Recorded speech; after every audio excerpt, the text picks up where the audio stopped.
એક વિદ્યાર્થી પાછળ અદત ખર્ચ કરતી સરકાર શિક્ષકોની લાપરવાહીના લીધે થઈ રહી છે બદનામ। ડીસા તાલુકાની શમશેરપુરા પ્રાથમિક શાળામાં 3000 કરતાનો વધુ ખર્ચ સરકાર દ્વારા પ્રતિમાસ કરવામાં આવતો હોવા છતાં બાળકોમાં સામાન્ય જ્ઞાનનો જોવા મળ્યો અભાવ।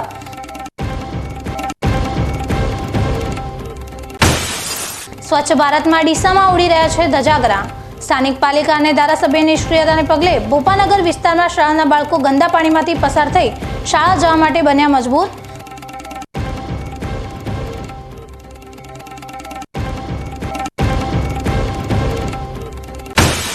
ગુજરાતમાં ચકચાર મચાવનાર બીઝેડ ગ્રુપના આર્થિક કૌભાંડને લઈ સીઆઈડી તપાસ થઈ તેજ। જિલ્લા મથક પાલનપુરમાં પણ અસંખ્ય રોકાણકારો પણ ફસાયા હોવાની પ્રબળ આશંકા।